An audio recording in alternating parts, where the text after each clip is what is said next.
कहते हैं कि दुनिया में मन सबसे ज़्यादा शक्तिशाली चीज़ होती है। अगर किसी चीज़ को तुम पूरे मन से चाह लो तो तुम उसे हासिल कर सकते हो। ये मैं नहीं कहता, ये सभी महापुरुषों का कहना है। लेकिन अगर ये सत्य है, ये सच है, तो जो हम अपने मन से चाहते हैं वो हमें हासिल क्यों नहीं होता है? भाई, कोई भी इंसान अपने मन में दुख तो नहीं चाहेगा, लेकिन वो रहता तो दुखी है।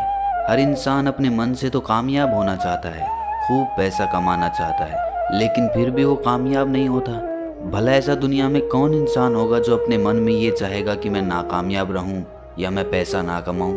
सोचने की बात है। तो इसमें दो चीज़ें निकल के सामने आती हैं। या तो वो महापुरुष गलत थे जिन्होंने ये बात बोली कि मन से चाही हुई चीज़ हासिल हो जाती है, या फिर हम गलत हैं। आज की कहानी जो मैं आपको सुनाने वाला हूँ उसमें आपको एक ऐसा मंत्र मिलेगा। उसे समझने के बाद आपको एक ऐसा मंत्र पता चलेगा जिससे आप ये समझ पाएंगे कि अपने मन से कोई भी चीज़ कैसे करवाई जाती है, मन में किसी भी बात का बीज कैसे बोया जाता है। ये इस कहानी से आपको अच्छी तरह से समझ में आ जाएगा, और इससे आप ये भी समझ पाएंगे कि आकर्षण का नियम, लॉ ऑफ अट्रैक्शन कैसे काम करता है। कहानी छोटी सी है लेकिन बहुत ही गहरी है। इससे पहले कि आप इस कहानी में खो जाएं, इस चैनल को सब्सक्राइब ज़रूर कर लें। तो चलिए ये कहानी शुरू करते हैं। एक बार की बात है, एक आदमी के जीवन में सिर्फ दुख ही दुख थे। वो जो भी काम करता उस बेचारे का वो काम पूरा ही नहीं होता। घर में आता तो घर में कलेश बना रहता, किसी से कोई मदद मांगता तो कोई उसकी मदद नहीं करता। ऐसा लगता था कि चारों ओर से दुखों का पहाड़ उसी पर टूट पड़ा है। उसे समझ नहीं आ रहा था कि मैं इन दुखों से पार कैसे पाऊं। वो दिन रात यही सोचता रहता कि अपने दुखों से छुटकारा कैसे पाना है। इसी कारण से वो रात में सो भी नहीं पाता था। उसकी आंखों के नीचे बड़े बड़े काले घेरे बन गए थे, जो इस बात का प्रतीक थे कि वो आदमी कितना दुखी है और कितना चिंतित है। कभी कभी तो उसके मन में आत्महत्या करने के भी ख्याल आते थे, लेकिन अपने परिवार की चिंता करके वो ये कदम नहीं उठा पाता था। वो इतना दुखी हो गया कि उसने निर्णय किया कि वो इन दुखों से छुटकारा पाके रहेगा। इसके लिए चाहे उसे कितनी भी मेहनत करनी पड़े, कुछ भी करना पड़े, चाहे अंगारों पे चलना पड़े, लेकिन इन दुखों से छुटकारा हासिल करके रहेगा। ऐसे ही एक दिन उसने अपने मित्र से पूछा कि मैं अपने जीवन को कैसे सुधारूं। उसके मित्र ने उसे बताया कि तुम किसी बाबा के पास जाओ। बाबाओं के पास ऐसा मंत्र होता है जिससे सारे दुख मिट जाते हैं, जीवन खुशियों से भर जाता है और धन संपदा भी हासिल हो जाती है। तुम किसी ऐसे बाबा को ढूंढ लो, बस तुम्हारा काम बन जाएगा। उस आदमी के मन में ये बात पूरी तरह से पक्की बैठ गई कि कोई बाबा ही मेरा दुख दूर कर सकता है, और इसीलिए उसे किसी भी बाबा के बारे में पता चलता तो वो उस बाबा के पास पहुंच जाता, उस बाबा को अपनी समस्या बताता और उससे उसका समाधान पूछता और कहता कि बाबा, मैं कुछ भी करने के लिए तैयार हूँ, लेकिन मेरी इन समस्याओं से मुझे छुटकारा दिला दीजिए। आप जो कहेंगे मैं वो करूँगा, लेकिन मेरे जीवन को सुधार दीजिए। बाबा उसे कुछ टोने टोट के बता देते थे करने के लिए, और बदले में दान दक्षिणा ले लेते थे कि ये टोना टोटका करने के बाद तुम्हारे घर में सुख शांति बनी रहेगी, बस इस टोटके को पूरी विधि के साथ करना। वो आदमी घर लौटकर पूरी विधि के साथ टोने टोटके करने लगा, लेकिन बहुत टोने टोटके करने के बाद भी उसके जीवन में कुछ बदलाव नहीं आया। इसके विपरीत उसका जीवन और ज्यादा दुखी हो गया। जो भी बाबा उसे टोना टोटका देता था वो बदले में उससे दान दक्षिणा लेता था, जिससे उसका धन भी धीरे धीरे खत्म हो रहा था। इससे उसके जीवन में दुख और ज्यादा बढ़ गए। तब उसे लगा कि बाबाओं के पास जाने से तो मेरे जीवन में दुख कम होने की बजाय बढ़ते ही जा रहे हैं, तो मुझे क्या करना चाहिए? बाबाओं के पास जाऊं या ना जाऊं? फिर एक दिन एक आदमी ने उसे बताया कि तुम अपने घर में किसी पंडित को बुलाकर हवन करवा लो। हवन होगा, घर शुद्ध हो जाएगा। कोई भी बुरी ऊर्जा होगी घर में तो वो घर से बाहर चली जाएगी। किसी पंडित को बुलाकर पूरे विधि विधानों से मंत्रोच्चारण कराओ और हवन कराओ, जिससे घर में सुख शांति आए। उस आदमी के मन में ये बात बैठ गई और उसने एक पंडित को अपने घर पर बुलाकर हवन करवा दिया। हवन अच्छी तरह से संपन्न हुआ। बदले में पंडित ने भी अच्छी दान दक्षिणा ली और उसके बाद वो वहां से विदा हो गया। लेकिन कुछ दिनों के बाद उस आदमी को महसूस हुआ कि उसके जीवन में अब भी कोई बदलाव नहीं आया है। अब वो आदमी पूरी तरह से दुखी हो गया और ज़्यादा परेशान हो गया। अब तो उसे लगने लगा था कि मेरे जीवन में से दुख कभी ख़त्म ही नहीं होंगे। और यही सोच सोच कर उस आदमी का बुरा हाल हो गया था। फिर एक दिन उसे अपने मित्र से एक ऐसे बाबा के बारे में पता चला जो समाधान बताने के लिए कोई दान दक्षिणा नहीं लेता था। उस आदमी को लगा कि ये बाबा दूसरे बाबाओं की तरह नहीं हो सकता, क्योंकि ये दान दक्षिणा तो लेता ही नहीं, और अगर दान दक्षिणा नहीं लेता तो ये सच में कोई सिद्ध बाबा होगा। और यही सोचकर वो उस बाबा के पास पहुंच जाता है। जब वो आदमी वहां पर पहुंचता है तो वो बाबा ध्यान में बैठे हुए थे। ये देखकर वो आदमी वहीं पर चुपचाप बैठकर ध्यान से बाहर आने का उनका इंतजार करने लगा। थोड़ी देर बाद बाबा ने आंखें खोली तो सामने एक दुखी और परेशान युवक को बैठे देखा। वो उसकी आंखों के नीचे काले घेरे देखते ही समझ गया कि ये आदमी अपने जीवन से कितना परेशान है। उसे संबोधित करते हुए बाबा ने पूछा कि बच्चा, क्या चाहते हो? बाबा के पास क्या लेने आए हो? उस आदमी ने कहा कि बाबा, मैं अपने जीवन से बहुत परेशान हूँ। मैंने इन दुखों को दूर करने के लिए बहुत सारे रास्ते अपनाए। हर वो तरकीब करके देखी जो किसी बाबा ने मुझे बताई। हर वो काम किया जो किसी भी इंसान ने मुझसे करने को कहा, लेकिन मेरे जीवन में दुखों में कोई कमी नहीं आई। बाबा, इसके विपरीत मेरे जीवन में दुखों में बढ़ोतरी हो गई। मुझे समझ नहीं आ रहा है कि मैं क्या करूं। कभी कभी तो मैं आत्महत्या करने की सोचता हूं, लेकिन अपने परिवार की सोच कर मैं ये कदम नहीं उठा पाता।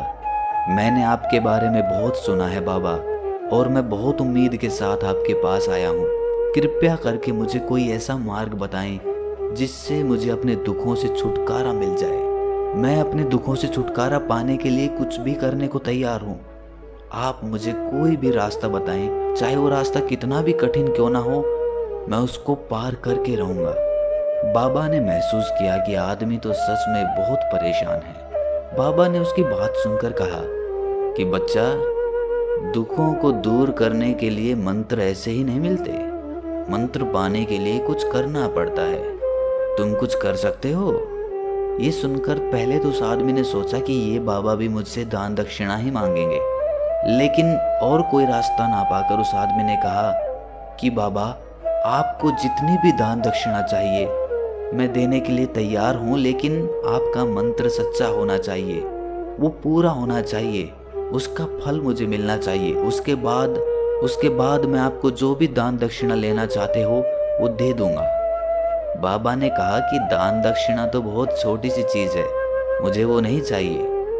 इस पर वो आदमी सोच विचार करके बोला, तो बाबा, मैं अंगारों पे भी चलने के लिए तैयार हूँ, आप मुझे बस आज्ञा दीजिए। बाबा ने कहा कि अंगारों पे चलने वाली छोटी चीज़ मैं तुमसे नहीं कराने वाला।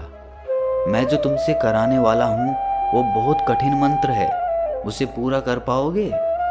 बाबा ने कहा कि बाबा, आप मुझे बताइए तो सही, मुझे करना क्या होगा, मैं कुछ भी करने को तैयार हूँ। इस पर बाबा ने उसे कहा कि यहाँ से जब तुम अपने घर जाओ तो रास्ते में अपने मन में ये दोहराते जाना कि मैं सुखी हूँ, मैं सुखी हूँ, मैं सुखी हूँ। बार बार अपने मन में यही दोहराना, और याद रहे, जुबान पर ये नहीं आना चाहिए, ये सिर्फ मन में दोहराना है। ये सुनकर वो आदमी बोला, बाबा, बस इतनी सी बात, ये तो मैं चुटकी बजा के कर लूँगा, लेकिन इससे होगा क्या? बाबा बोले कि इस मंत्र को करके देखो, वैसे भी तुमने इतने बाबाओं के मंत्र किए हैं, तो इस मंत्र को भी करके देख लो। उस आदमी ने सोचा कि बाबा कुछ दान दक्षिणा तो ले नहीं रहे, और छोटा सा मंत्र है, इसे तो मैं कर ही लूँगा। वो बोला, ठीक है बाबा, मैं ये मंत्र ज़रूर करूँगा। वो आदमी ये कहकर वहाँ से उठकर चलने लगा, लेकिन जैसे ही वो चलने लगा, पीछे से बाबा ने बोला कि बच्चा, एक बात याद रखना, जब तुम ये मंत्र अपने मन में दोहराओ तो तुम्हारे मन में बंदर के विचार नहीं आने चाहिए, बंदर का ख्याल भी नहीं आना चाहिए, तो ही ये मंत्र सिद्ध होगा। वो आदमी बोला, मुझे तो आज तक बंदर का कोई विचार नहीं आया, तो अब क्यों आएगा? आप चिंता मत करिए बाबा, मैं बस मन में यही दोहराऊंगा कि मैं सुखी हूँ, मैं सुखी हूँ। इसके अलावा बंदर का कोई विचार मेरे मन में नहीं आएगा। ये कहकर वो आदमी वहां से चल दिया। वो अपने मन में मैं सुखी हूँ, मैं सुखी हूँ ये दोहराता हुआ थोड़ी दूर ही चला था कि उसके मन में अचानक बंदर का ख्याल आ गया। बंदर का ख्याल एक बार आया और चला भी गया, लेकिन उस आदमी ने सोचा कि आज तक तो मुझे बंदर का कोई विचार नहीं आया, ये आज बंदर का विचार क्यों आ गया। और ऐसे करके उसने उस बंदर के विचार को पकड़ लिया। वो ये भूल गया कि मुझे क्या मंत्र दोहराना है और वो बंदर के बारे में सोचने लगा। जब थोड़ी देर बाद उसे फिर से होश आया तो वो फिर से अपना वही मंत्र दोहराने लगा जो बाबा ने उसे बताया था, मैं सुखी हूँ, मैं सुखी हूँ। लेकिन अचानक से उसे सामने एक बंदर दिखाई दिया और ये देखकर उसके मन में फिर से बंदर का विचार उठ गया और वो अपने अंदर से इस विचार को बाहर फेंकना चाहता था। वो चाहता था कि मेरे अंदर किसी भी तरह बंदर का विचार ना आए, लेकिन उसे तो सामने बंदर ही दिखाई दे गया। ऐसे ही जद्दोजहद करते करते वो घर पे पहुंचा और घर पे पहुंचने के बाद अपनी पत्नी को कहा कि हे बंदरिया, मुझे खाने में बंदर परोस दो।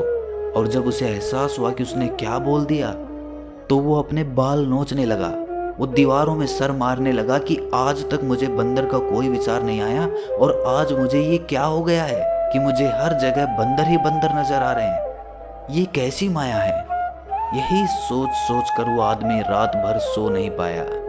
रात भर करवटें बदलता रहा और सुबह उठकर सीधे उसी बाबा के पास पहुंच गया और उसके चरणों में गिरकर कहा कि बाबा, पता नहीं क्या चमत्कार हो रहा है, आज तक मुझे बंदर का कोई विचार नहीं आया, लेकिन कल से जब से आपने मुझसे कहा कि बंदर का विचार नहीं आना चाहिए, तब से मुझे हर जगह बंदर ही बंदर नजर आ रहे हैं। उस आदमी ने कहा कि बाबा, मुझे तो आपके पीछे पेड़ पर बैठा हुआ बंदर भी केले खाता हुआ दिखाई दे रहा है, ये हो क्या रहा है बाबा। ये सुनकर बाबा हंसने लगे। बच्चा, मन का जाल एक ऐसा जाल है जिसे समझ पाना इतना आसान नहीं है। बंदर तो तुम्हारे रास्ते में पहले भी आते थे। जब तुम मेरे पास आए थे तो इन्हीं पेड़ों पे ये बंदर घूम रहे थे, लेकिन तब तुम्हारे ध्यान में ये बंदर नहीं था, तब तुम्हारे ध्यान में सिर्फ अपने दुख थे। इसके बाद बाबा ने उसे बताया कि बच्चा, हम जिस चीज से भी दूर भागना चाहते हैं वही चीज हमारे मन में बहुत गहरे में प्रविष्ट हो जाती है, वो हमारे अंतर मन में समा जाती है। असल में हम जिस चीज से भी छुटकारा पाना चाहते हैं उससे छुटकारा इसीलिए पाना चाहते हैं कि वो हमारे साथ बहुत गहरे से जुड़ी हुई है, और हम जितना ही उससे छुटकारा पाना चाहते हैं वो उतनी ही गहरी हमारे मन में बैठती चली जाती है और आखिरकार वो हमारे अंतर मन में छा जाती है। ऊपर से तो हम चाहते हैं सुखी होना कि मैं सुखी हूँ, सुखी हूँ, हमारे होंठ भी यही बोलते रहते हैं, लेकिन हमारे मन में दुख समाये होते हैं। हमारे विचारों में, हमारे मन में हमें दुख ही दुख दिखाई देते हैं। इसीलिए अपनी जुबान से बार बार ये बोलने से कि मैं सुखी हूँ, मैं सुखी हूँ, हम सुखी नहीं होंगे जब तक ये मंत्र हमारे अंतर मन में प्रविष्ट नहीं होगा। इस पर उस आदमी ने पूछा कि बाबा, लेकिन ये मंत्र हमारे अंतर मन में प्रविष्ट कैसे होगा। ये सुनकर बाबा ने कहा कि बच्चा, अपने दुखों से लड़ना बंद कर दो। जब तक तुम अपने दुखों को दूर करने की सोचते रहोगे तब तक वो दुख तुमसे चिपके रहेंगे, तब तक वो दुख तुम्हारे अंतर मन पर अपना राज जमाए बैठे रहेंगे। और जिस दिन तुम उन दुखों के बारे में सोचना ही छोड़ दोगे, उन दुखों से छुटकारा ही नहीं पाना चाहोगे, उसी दिन से तुम्हारी जिंदगी से दुख गायब हो जाएंगे। क्योंकि किसी भी चीज से छुटकारा पाने के लिए हमें उस चीज के बारे में सोचना पड़ता है, और हम जितना ही उस चीज के बारे में सोचते हैं वो उतनी ही गहरी हमारे मन में प्रविष्ट होती चली जाती है। हम अधिकतर समय दुखों के बारे में ही सोचते हैं। हम यही सोचते हैं कि हमारे जीवन में दुख है और हमें इससे छुटकारा पाना है।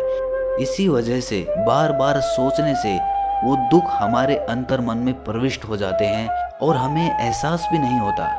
इसीलिए अगर तुम दुखों से छुटकारा पाना चाहते हो तो दुखों से छुटकारा पाने के बारे में सोचना छोड़ दो, तुम्हें दुखों से छुटकारा मिल जाएगा। अक्सर आदमी धूम्रपान छोड़ना चाहता है, शराब छोड़ना चाहता है, सुबह अपने आप से ये वादा करता है कि मैं कोई भी गलत काम नहीं करूँगा, लेकिन शाम को जब लौटता है तो नशे में चूर होकर लौटता है। ऐसा क्यों होता है कि जो हम सोच रहे हैं वो पूरा कर ही नहीं पा रहे हैं? असल में हम उस चीज़ को बहुत ज़्यादा तवज्जो दे रहे हैं, उस चीज़ को बहुत ज़्यादा अहमियत दे रहे हैं। जब भी हम उस चीज़ को छोड़ने के बारे में सोचते हैं तो हम उसकी इम्पोर्टेंस यानी कि विशेषता और ज़्यादा बढ़ा देते हैं। हमारा मन उस चीज़ के बारे में जितना ज़्यादा सोचेगा, शराब या धूम्रपान छोड़ने के बारे में जितना ज़्यादा सोचेगा, हमारा मन उतना ही उस चीज़ के पीछे ज़्यादा भागेगा। हमें उस चीज़ से लड़ना नहीं है, बल्कि बिना सोचे गुजर जाना है। और अगर इस मंत्र को हम समझ लेते हैं तो हम अपने जीवन में जो भी पाना चाहते हैं उसे अपने अंतर्मन में डाल सकते हैं, और एक बार वो लक्ष्य हमारे अंतर्मन में बैठ जाता है तो फिर सफलता पाने में कोई समस्या नहीं आती, कोई दिक्कत नहीं आती। तो दोस्तों, कैसी लगी आपको ये कहानी कमेंट सेक्शन में ज़रूर बताएं, और अच्छी लगी तो इस चैनल को सब्सक्राइब करना ना भूलें। तो मिलते हैं अगली कहानी में, तब तक के लिए अपना ख्याल रखें।